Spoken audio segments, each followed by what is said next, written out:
O Justiça e Você está no ar. Nesta edição você vai conhecer as novas regras na hora da partilha dos bens para quem vive em união estável. E vai ver também o sucesso dos casamentos comunitários unindo oficialmente centenas de casais por todo o estado. E mais, como o uso da tecnologia está contribuindo com os processos de adoção internacional no Rio Grande do Norte. E a adoção é também o assunto da nossa entrevista. Vamos conversar com o coordenador estadual da Infância e da Juventude do TJRN, o juiz José Dantas de Paiva. Conto com você. Voltamos em instantes. No intervalo, você confere os fatos que marcaram o Poder Judiciário Potiguar esta semana. Até já!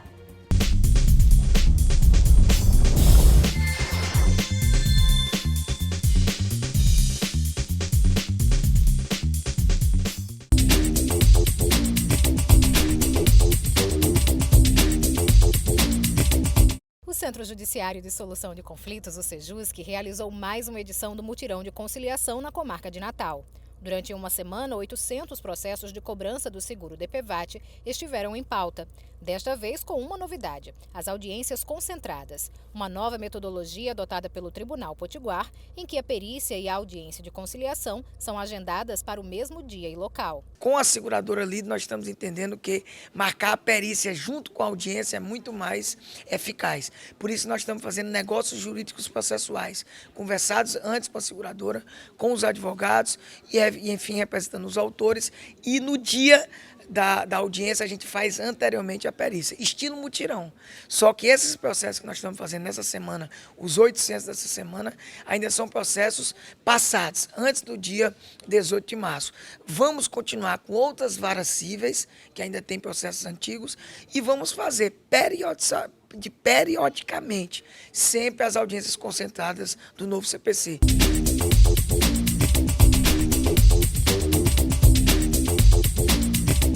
Os 40 novos magistrados empossados pelo Tribunal de Justiça do Rio Grande do Norte fizeram a segunda visita técnica do curso de formação.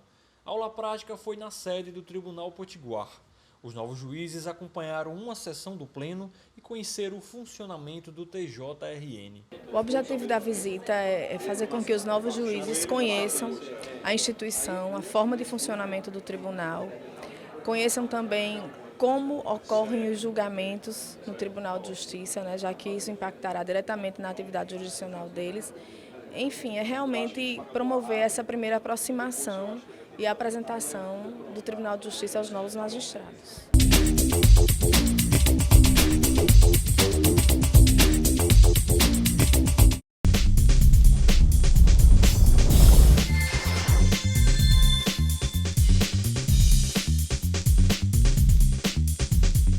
O Núcleo de Ações e Programas Socioambientais do Tribunal de Justiça do Rio Grande do Norte segue realizando casamentos comunitários pelo estado.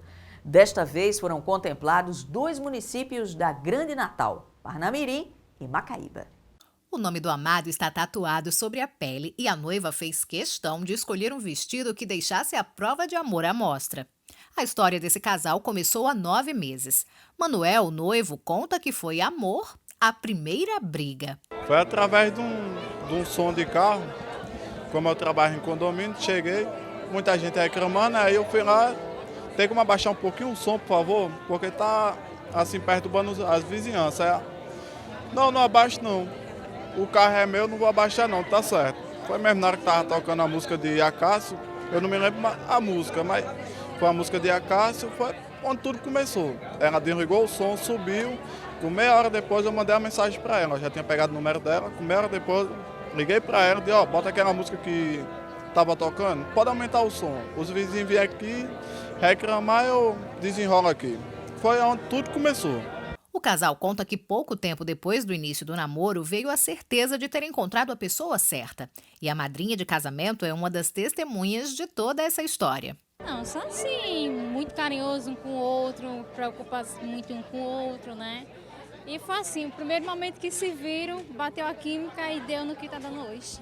Mas ainda faltava um detalhe importante para o casal: oficializar a união.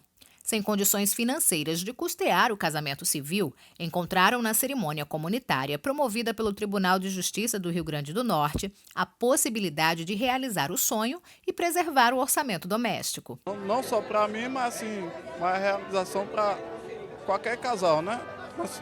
Como uma situação dessa que está acontecendo com a gente, é uma bênção para a gente. Em praça pública, no centro da cidade de Parnamirim, flores, iluminação especial, bolo e uma orquestra fizeram parte do cenário de Manuel e Vanusa.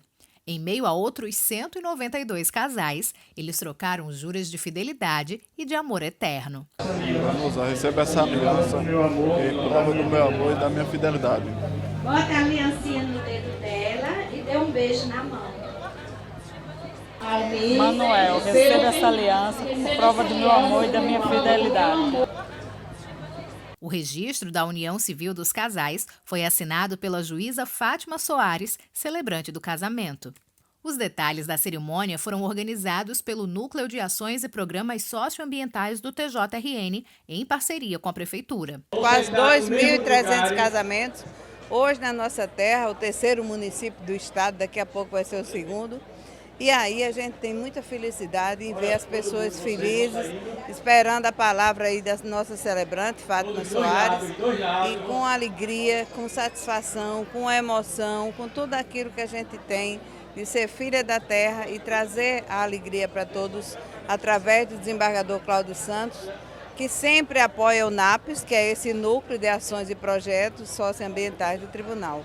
Fazendo um casamento coletivo, nós estamos consagrando a família e dizendo, sim, Parnamirim, nós estamos aumentando a população, vivendo em paz, que eles sejam felizes para sempre. No município vizinho, Macaíba, não foi diferente. Numa manhã de sexta-feira, 210 casais mudaram o estado civil e passaram a ser reconhecidos juridicamente como casados. A instituição familiar está sendo valorizada, distribuindo a paz nos lares, distribuindo a felicidade em todos os cônjuges aqui presentes, com 210 famílias se regularizando na forma da lei e valorizando, acima de tudo, o compromisso com o bem comum.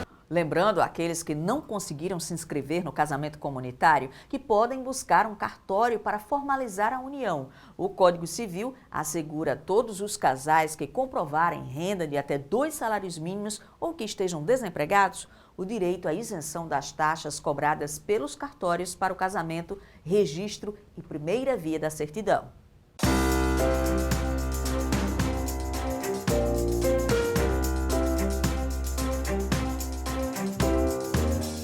O juiz Ivanaldo Bezerra, da 8ª Vara Criminal de Natal, condenou um acusado por embriaguez ao volante e envolvimento em acidente de trânsito a 6 meses de detenção em regime aberto e suspensão do direito de dirigir pelo mesmo período. Por ter havido a confissão voluntária do crime, a detenção será substituída pela prestação de serviços à comunidade. Seguimos falando sobre união de casais, desta vez sobre união estável. A próxima reportagem mostra o que mudou a partir de 2015 para os que vivem juntos, sem porém oficializar a união com o casamento civil. Hoje casados oficialmente, Pedro, Paulo e Maria Ivanosca viveram 14 anos em união estável.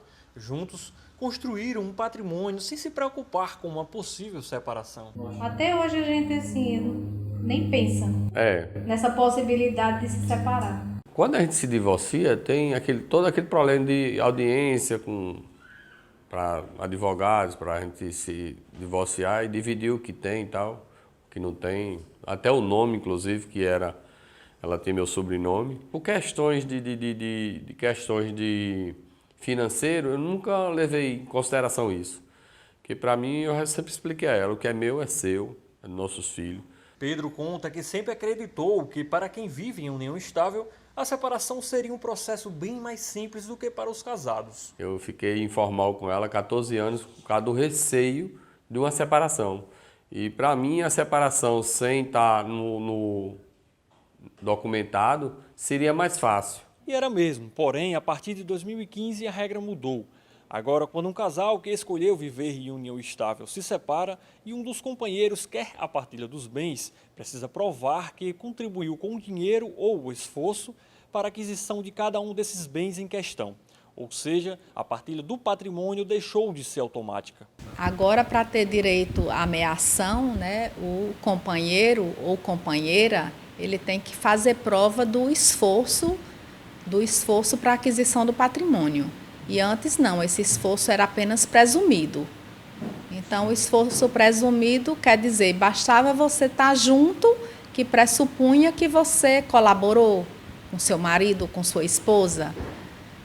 E o esforço efetivamente, como agora está sendo exigido, você precisa demonstrar que realmente você contribuiu com o seu trabalho.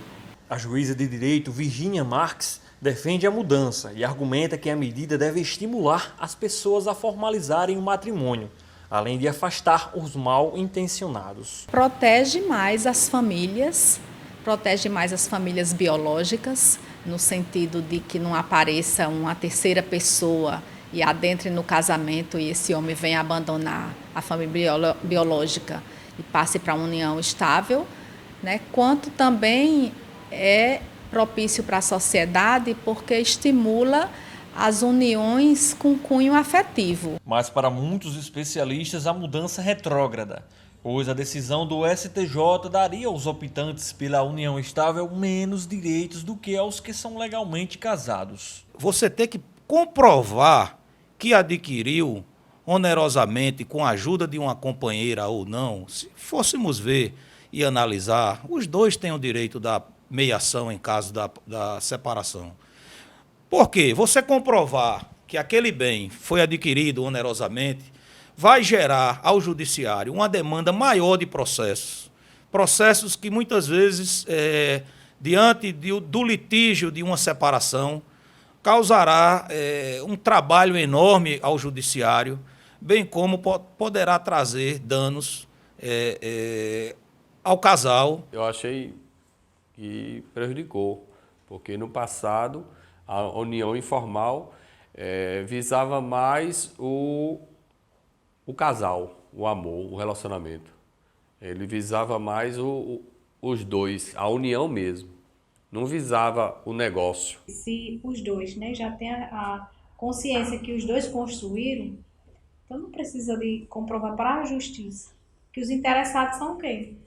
O casal. Vamos para um breve intervalo. Na volta falamos sobre a Semana Estadual da Adoção e sobre como a tecnologia está ajudando nos processos de adoção que envolvem longas distâncias. Aproveite este tempo para acessar e conferir o nosso canal no YouTube. Lá você pode ver outras reportagens e também as sessões do Pleno do TJRN. Justiça e você volta já.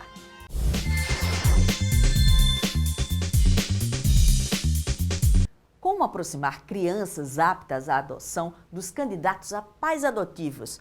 Com a mãozinha da tecnologia. Com os recursos de videoconferência, as distâncias desapareceram e os primeiros contatos necessários para o sucesso das adoções acontecem de forma bem natural. A distância entre a Europa e o Brasil agora parece mais curta. Apenas uma tela separa o garoto potiguar da família italiana candidata à adoção dele.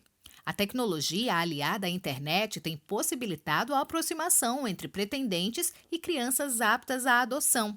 Com a ajuda do computador, o menino vê o sonho de viver novamente em família virando realidade. Como faltava realmente essa referência familiar, ele via muitas possibilidades. Quando ele escutava o assunto sobre a adoção, ele achava que era para ele já.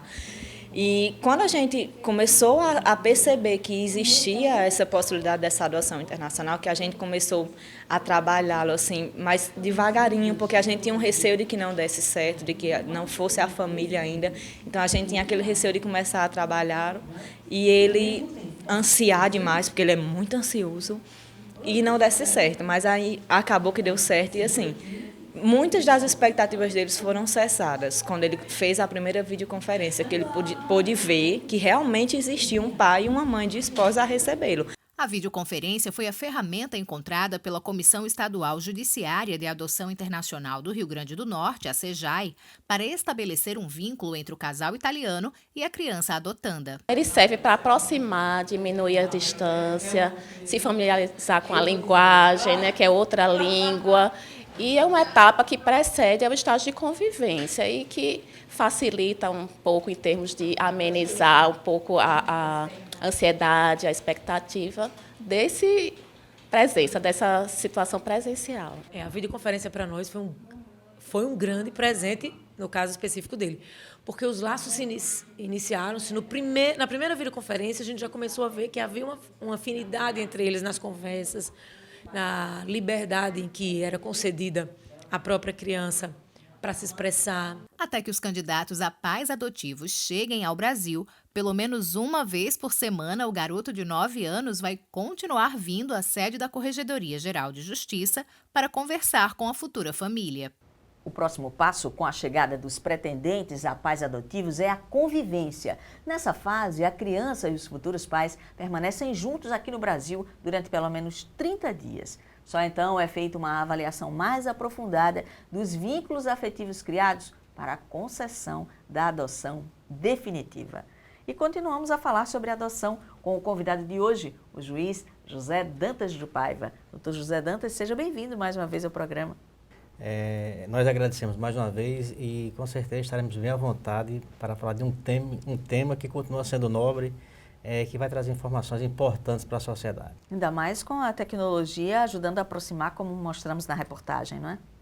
Bom, é uma tecnologia que está chegando, é um fato irreversível e necessário, porque se nós temos, por exemplo, uma mãe que quer entregar um filho para adoção lá na comarca do interior do estado, e ela não tem como ter informações ou ser ouvida pelo juiz especializado, se essa criança de repente vem para cá e nós precisamos ouvir essa mãe lá no interior, então a videoconferência hoje é uma solução, uma saída sim, para que a prestação jurisdicional seja mais eficaz e eficiente e atendendo até um apelo social que a justiça seja célere. Então isso vai dar uma segurança maior, uma celeridade maior, e mais tranquilidade para o processo e para as partes que estão envolvidas. E sobre a Semana Estadual da Adoção, o que está programado para este ano? Bom, é a segunda semana da adoção, dentro do planejamento da coordenadoria de promovê-la todos os anos, será uma ação permanente da coordenadoria, e a Semana da Adoção deste ano, 2016, já está programada. Ela terá início no dia 21 de maio, e se encerrará no dia 25 de maio na comarca de Mossoró.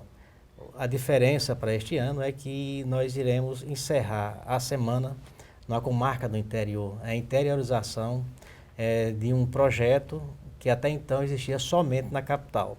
Ela já está mantida, já está pensada com a participação de vários órgãos do próprio Tribunal de Justiça, como a Corregedoria, a SEJAI, mas também entidades não governamentais que fazem parte da rede de proteção, como o Projeto Acalanto. E o foco da semana são os pais, os pretendentes ou esse aparato necessário para a adoção? Como sempre, a semana procura primeiro conscientizar a população, mas o objetivo principal é promover um direito fundamental da criança, que é o direito à convivência familiar e comunitária.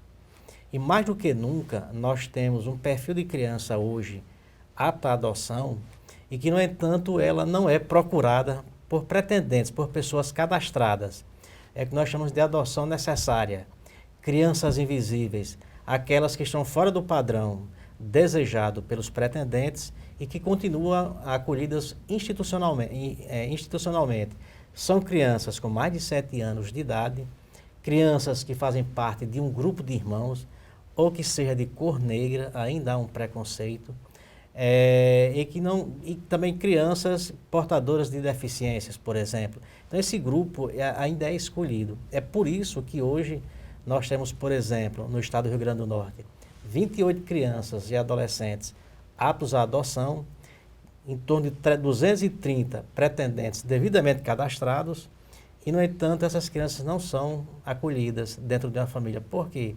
Porque elas fazem ainda parte de um perfil pouco desejado pela sociedade. Então, a Semana da Adoção tem esse objetivo. Quem olha os números não consegue entender como eles não se encaixam, né? Como eles são desproporcionais. Pois é, e as pessoas questionam, por que é que nós temos 28 crianças e adolescentes aptos à adoção, 231 pretendentes devidamente cadastrados e elas não são adotadas. É exatamente por isso, porque elas fazem parte de um perfil de crianças que ainda não é um grupo desejado para adoção.